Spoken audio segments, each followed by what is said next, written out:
स्वागत है आपका अपने यूट्यूब चैनल शुभांश क्लासेस में। हम आपके लिए लेकर आए छत्तीसगढ़ माध्यमिक शिक्षा मंडल रायपुर शैक्षिक सत्र है आपका 2021-22 माह जनवरी माह का असाइनमेंट 6 कक्षा 10वीं विषय है आपका हिंदी के असाइनमेंट का फुल सॉल्यूशन लेकर आए हैं असाइनमेंट 6 का। तो आपको वीडियो को बस पूरा देखना है, लास्ट तक आपके सारे क्वेश्चनों के फुल आंसर मिलेंगे। तो वीडियो को आपको पूरा लास्ट तक देखना है। यदि वीडियो पसंद आए तो अपने दोस्तों को भी शेयर कर दीजिएगा। तो पहले देख लेते हैं क्वेश्चन। तो पहला क्वेश्चन देख लेते हैं। पहला क्वेश्चन क्या है, वीर गाथा काल की 4 विशेषताएं लिखिए। भक्ति काल के प्रमुख 2 कवियों उनकी रचनाओं के नाम लिखिए। तो पहले क्वेश्चन देख लेते हैं, फिर सारे क्वेश्चनों के आंसर दे देते हैं। सचिव माध्यमिक शिक्षा मंडल रायपुर छत्तीसगढ़ को अपनी 10वीं की अंक सूची की द्वितीय प्रति प्राप्त करने हेतु आवेदन पत्र लिखना है। इसके बाद तीसरा क्वेश्चन है, उद्धोलिखित अपठित गद्य को पढ़कर नीचे दिए गए प्रश्नों के उत्तर दीजिए। तो 4 प्रश्न दिए गए हैं आपके। उक्त पद्यांश का उचित शीर्षक लिखिए। प्राणी मात्र के जीवन का क्या लक्ष्य होना चाहिए। प्रकृति में कौन कौन से कार्य परोपकार के लिए होते हैं। परोपकार का महत्व कब क्षीण होता है। सबसे महत्वपूर्ण धर्म कौन सा होता है। इसके बाद है वृक्षारोपण प्रदूषण की समस्या और समाधान पर निबंध। तो देख लेते हैं पहला क्वेश्चन का उत्तर। तो पहला क्वेश्चन क्या था हमारा। तो पहले क्वेश्चन का उत्तर है, काव्य में वीर रस के साथ श्रृंगार का पुट भी पर्याप्त मात्रा में मिलता है। तो पहले क्वेश्चन का आंसर क्या है, काव्य में वीर रस के साथ श्रृंगार का पुट भी पर्याप्त मात्रा में मिलता है। कल्पना की प्रचुरता एवं अति संयुक्ति का आधिक्य है। 4 विशेषताएं पूछी थी। तो काव्य का विषय युद्ध और प्रेम है। युद्ध का सजीव वर्णन। इसके बाद है इतिवृत्तात्मक की अपेक्षा काव्य की मात्रा अधिक है। तो 4 विशेषताएं पूछी थी। तो हमसे पहली विशेषता क्या है, काव्यों में वीर रस के साथ श्रृंगार का पुट भी पर्याप्त मात्रा में मिलता है।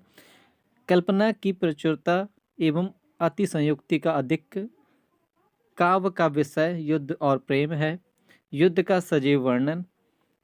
इतिवृत्तात्मक की अपेक्षा काव्य की मात्रा अधिक है। इसके बाद इसी का खा नंबर दिया था, किसी भी 2 प्रमुख लेखकों उनकी रचनाओं के नाम। तो कवि और उनकी रचनाएं। तो कवि हैं कबीरदास। ये किसके थे, निर्गुण पंथ के संकल्प प्रवर्तक धर्मदास थे। इनकी कविताएं क्या है, बीजक, रामायणी, सबद और साखी। इनकी प्रमुख रचनाएं कौन कौन सी है, बीजक, रामायणी, सबद, साखी। दूसरे कवि हैं रैदास। रैदास की कविता क्या है, बानी। यह रचना क्या है, बानी। यदि वीडियो पसंद आ रहा हो तो अपने दोस्तों को भी शेयर करिएगा। आपके सारे क्वेश्चनों के आंसर मिलेंगे। तो वीडियो को आपको बस लास्ट तक देखना है। दूसरा क्वेश्चन देख लेते हैं। दूसरा क्वेश्चन था, सचिव छत्तीसगढ़ शिक्षा मंडल रायपुर को अपनी द्वितीय प्रति अंक पत्र की द्वितीय प्रति मंगवाने के लिए प्रार्थना पत्र लिखना था। तो स्टार्ट करेंगे।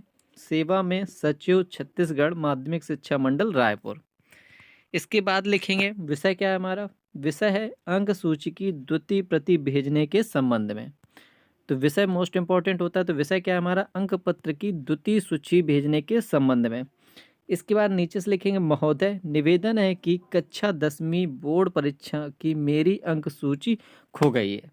तो क्या हो गई, कक्षा 10वीं बोर्ड परीक्षा की मेरी अंक सूची खो गई है।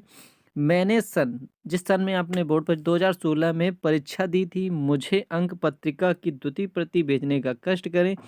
इसके लिए निर्धारित शुल्क, जो शुल्क होती है वो 20 रुपये बैंक अकाउंट इतना डाल देना का ड्राफ्ट आपके नाम का भेज दिया है। परीक्षा केंद्र राजकीय इंटर कॉलेज दुसूरपुर में था। तो हमारा जहाँ सेंटर था उस सेंटर का नाम। इसके बाद नीचे से लिखेंगे भौदी। नीचे से लिखेंगे भौदी, नाम है हमारा अपना नाम। तो हमने अपना नाम डाला है शुभांश क्लासेस। पिता का नाम www.subhansclasses.com। इसके बाद अनुक्रमांक, अपना जो रोल नंबर है उसे डाल देना है। परीक्षा की साल डाल देनी है। परीक्षा की साल कितनी थी, 2016। नाम, पिता का नाम, अनुक्रमांक या रोल नंबर, परीक्षा 2016। इसके बाद तीसरा क्वेश्चन है। तीसरा क्वेश्चन था हमारा, दिए गए अपठित गद्य को पढ़कर उसके उत्तर दीजिए। तो उसमें पूछा गया था पहला क्वेश्चन। तो पहले क्वेश्चन का आंसर दी, उक्त गद्यांश का शीर्षक क्या है। तो उक्त गद्यांश का शीर्षक क्या है, परोपकार। तो उक्त गद्यांश का शीर्षक क्या है, परोपकार। तो बस आपको बस वीडियो को बस लास्ट तक देखना है। आपके सारे क्वेश्चनों के फुल राइट आंसर मिलने वाले हैं। तो वीडियो को बिल्कुल भी मिस मत करिएगा। इसके बाद दूसरा क्वेश्चन था हमारे, प्राणी मात्र के जीवन का लक्ष्य क्या होना चाहिए। प्राणी मात्र के जीवन का लक्ष्य परोपकार ही होना चाहिए। तो प्राणी मात्र के जीवन का लक्ष्य परोपकार ही होना चाहिए। तो क्या होना चाहिए? प्राणी मात्र के जीवन का लक्ष्य परोपकार ही होना चाहिए। इसके बाद तीसरा क्वेश्चन है, प्रकृति के सारे धर्म परोपकार के लिए ही है, नदियां, पेड़, फल इत्यादि। तो क्वेश्चन था हमारा, प्रकृति के धर्म किसके लिए है? तो प्रकृति के सारे धर्म परोपकार के लिए हैं। तो प्रकृति के सारे धर्म किसके लिए हैं? परोपकार के लिए। जैसे क्या, नदियां, पेड़, फल, ये सब अपने लिए नहीं दूसरों के लिए देते हैं, परोपकार करते हैं। इसके बाद तीसरा क्वेश्चन देख लीजिए। चौथा क्वेश्चन क्या था? यदि परोपकार का अर्थ कब छीण पड़ जाता है? तो क्वेश्चन था, परोपकार का अर्थ कब छीण पड़ जाता है? तो परोपकार का अर्थ कब छीण पड़ जाए? यदि परोपकार किसी प्रत्युपकार की आस से किया जाए।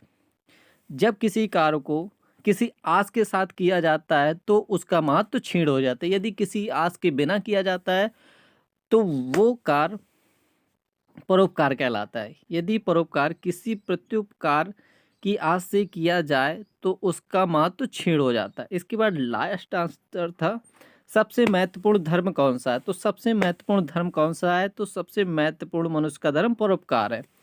तो राइट आंसर क्या हो जाएगा? परोपकार। सबसे महत्वपूर्ण धर्म क्या हो जाएगा? परोपकार। इसके बाद क्वेश्चन नंबर चौथा देख लीजिए।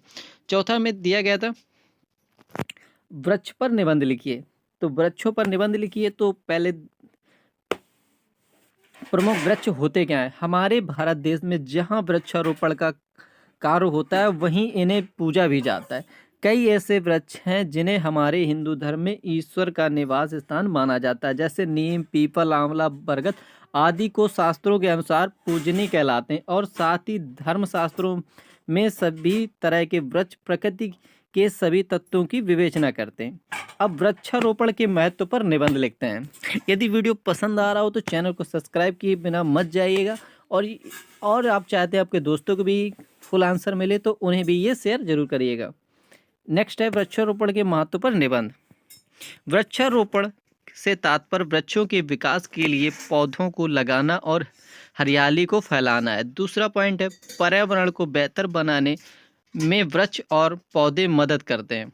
यह हवा तो शुद्ध करते हैं, पानी को संरक्षित करते हैं, इत्यादि तरीकों से समग्र पर्यावरण को लाभ पहुंचाते हैं। नेक्स्ट पॉइंट है, अर्थव्यवस्था को मजबूत करने में वृक्षारोपण मदद करता है। पेड़ पक्षियों के साथ साथ कई जानवरों के लिए भी एक आवास के रूप में सहायक है। पृथ्वी पर पारिस्थितिकी संतुलन बनाए रखने के लिए वन अत्यंत महत्वपूर्ण है। हमें अधिक से अधिक पेड़ लगाने चाहिए। हमें ऐसा करने के लिए आसपास के लोगों को भी प्रोत्साहित करना चाहिए। यदि आपको वीडियो पसंद आया हो तो चैनल को सब्सक्राइब कर दीजिए। यदि आप इसे पीडीएफ में पाना चाहते हो तो आपको गूगल पर सर्च करना होगा www.subhansclasses.com। जैसे ही आप इसे सर्च करोगे तो आपको फुल पीडीएफ में गूगल पे वेबसाइट मिलेगी, वहाँ से आप इसे फुल पीडीएफ में प्राप्त कर सकते हैं। मिलते हैं नेक्स्ट वीडियो में, तब तक के लिए बाय बाय।